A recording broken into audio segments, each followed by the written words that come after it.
ٹھیک بسمillahirrahmanirrahim. آسما بہن بہت بہت شکریہ. ایک بڑی غلط پکچر پینٹ کر رہے ہیں کہ 9 مئی کے ملزمان کے حوالے سے. آف کورس وہ اپنے کیسز کو لاجیکل اینڈ تک وہ جائیں گے, وہ فیس کریں گے اور ان کو فیس کرنا بھی چاہیے. جہاں تک انہوں نے بات کی طاہر صاحب کی آج کی جو سٹیٹمنٹ ہے اس حوالے سے یہ جو رد عمل یہ دے رہے ہیں, پہلی تو بات ہے کہ بالکل ایگزیکٹو کے تابع نہیں کیا گیا جوڈیشری کو. جوڈیشری کی انڈیپینڈنس کو ابھی بھی انشور رکھا گیا. اور آپ دیکھ لیں وہاں پہ جو آج بھی عدالت کی گفتگو تھی یا پچھلی کچھ ہیئرنگ سے اس ملٹری ٹرائلز کے حوالے سے, سویلینز کا ملٹری ٹرائلز کے حوالے سے جو بات چیت چل رہی ہے یا وہاں سے جو ریمارکس آ رہے ہیں وہ بالکل ایک امپارشیلٹی کو ریفلیکٹ کرتے ہیں اور وہ امپارشل یا انڈیپینڈنٹ ججز ہونے کی ریفلیکشن آپ کو نظر آ رہی ہے جب وہ کوشچن کرتے ہیں کہ یہ کیسے پاسبل ہے. اور کیونکہ معاملہ سب جوڈس ہے تو اس پہ میں زیادہ کوئی چیز نہیں کہوں گا, لیکن یہ بات ضرور ہے کہ اس پہ تو بتائے جو ایگزیکٹو آرڈر کے ذریعے عمران خان صاحب کی رہائی کی بات ہو رہی ہے. خواہش ضرور ہے آسما بہن کہ کسی نہ کسی طرح ہمیں کوئی ڈیل آفر ہو, اور اس میں کوئی دو رائے نہیں ہے. جب ایک لیڈر آ کے کہتا ہے کہ ہمیں بنی گالہ کی آفر ہوئی, دوسرا کہتا ہے کہ ہمیں نتھیا گلی کی ہوئی, تیسرا کہتا ہے کے پی کی ہوئی, چوتھا کہتا ہے زمان پارک کی ہوئی. جب پوچھا جاتا ہے کہ بنی گالہ کی کس نے آفر کی تو پھر کہا جاتا ہے کہ جی یہ علی امین گنڈا پور صاحب نے خود سے شاید اخذ کیا یا خود آفر لے کے گئے. بھئی علی امین گنڈا پور صاحب کو کس نے یہ آفر دی؟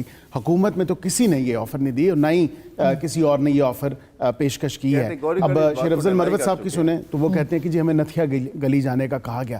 کس نے آپ کو آفرز دے دی؟ یہ آپ کی خواہشات تو ہو سکتی ہیں پر حقیقت سے ان کا کوئی کوسوں دور اس سے کوئی تعلق نہیں. اچھا, مگر یہ جو ایگزیکٹو آرڈر کی بات کر رہے ہیں اعظم نذیر تارڑ صاحب, یہ کہاں بات ہوئی ہے؟ کیونکہ دیکھیں نا وہ منٹس میں, وہ اسد کیسر صاحب کہتے ہیں کہ گفتگو ہوتی ہے منٹس کے اندر سب کچھ آتا ہے, تو منٹس میں تو ایسی کوئی چیز ہمارے سامنے نہیں ہے. آف دا ریکارڈ بالکل میرا ایک بڑا سادہ سا سوال ہے, ابھی تک اسیران کی لسٹ کیوں نہیں آئی؟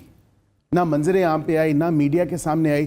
وائٹ پیپر چھاپنا ہو تو جھٹ سے یہ پارٹی وائٹ پیپر 16 تاریخ کو ہے نا اجلاس, اس میں آ جائے گی سامنے. اب اگر سامنے آ جاتی ہے, کیونکہ وہاں سے جو ایلیگیشنز لگ رہی ہیں وہ کہتے ہیں 5000 لوگ ہمارے اسیران ہیں, پھر کہتا ہے کہ کوئی کہتا ہے لیڈر کے جی 4500 ہیں, پھر کوئی کہتا ہے کہ جی نہیں 3000 ہمارے اسیران ہیں.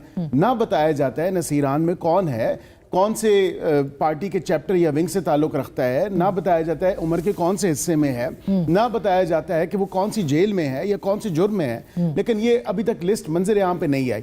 22 دن گزارنے کے بعد, ویسٹ کرنے کے بعد, گزارنا بھی بلکہ اس کو میں نہیں کہوں گا, 22 دن انہوں نے ضائع کر دی اور ان رائٹنگ ڈیمانڈز نہیں لے کے جو پہلے روز سے ہم نے جو ہے. تو آپ اب تارڑ صاحب یہ کہہ رہے ہیں کہ ایگزیکٹو آرڈر کے ذریعے عمران خان صاحب کی رہائی کا مطالبہ کیا جا رہا ہے, یہ وربل انہوں نے کہا ہے پی ٹی آئی نے یا کوئی ریٹن میں؟ گفتگو ہوئی ہوگی. میں اس بات کو, کیونکہ یہ پیشکش اس طرح نہیں ہو سکتی کہ, کیونکہ ہم تو بار بار کہہ رہے ہیں نا کہ یہ این آر او مانگ رہے ہیں. اگر این آر او نہ مانگ رہے ہوتے تو واقعتاً یہ 4 مقامات کی مختلف لیڈران کے تھرو جو ہے یہ بات منظر عام پہ نہ آتی. این آر او کو تو آپ کو پتہ ہے نا ایک خاص قانون آیا تھا, اس قانون کے ذریعے لوگوں کو رہا کیا گیا تھا. عام زبان میں تو این آر او ہی کہتے ہیں اس کو, ریکنسیلیشن آرڈیننس تھا. لیکن یہ بات ہے کہ آج تو بانی پی ٹی آئی نے خود بھی یہ بات مانی. انہوں نے کہا بالکل 9 بجے جو ہے مجھے بلایا گیا تھا اور میں نے کہا جی کہ میں ناشتہ کر رہا ہوں. میڈیا اور فیملی آئے گی تو میں وہاں پہ کہ پھر میڈیا کو کس نے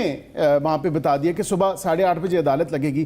عام جو ٹائم ہے عدالت کا وہ 8:30 بجے ہے. اب یہ لوگ, میں نے کیونکہ خود میں اپنے آپ کو بڑا لکی سمجھتا ہوں اس حوالے سے کہ میں نے تو خود آبزرو کی ایک ہیئرنگ وہاں پہ, کہ کیونکہ جب الیج کیا گیا اور جج صاحب نے بالکل ٹھیک کیا, فیصلہ نہیں سنایا, کیونکہ اسی کیس میں ایک نہیں 2 دفعہ یہ جج صاحب پہ عدم اعتماد کر چکے ہیں, انہی جج صاحب پہ.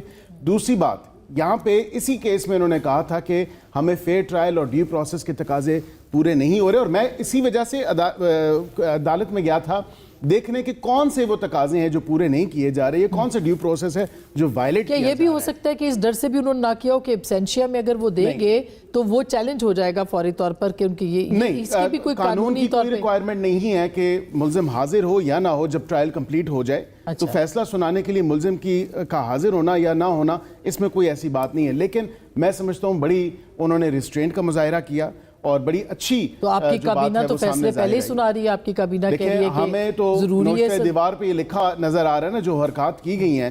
اب کبھی آپ نے سنا, میرے بھائی ہیں فیصل واڈر صاحب, وہ بھی آپ کو بتائیں گے, اس ٹائم تو کابینہ کا ممبر تھے, کسی پرائیویٹ ممبر کا یا پرائیویٹ سٹیزن کا معاملہ کابینہ میں کبھی گیا, اور اگر کابینہ میں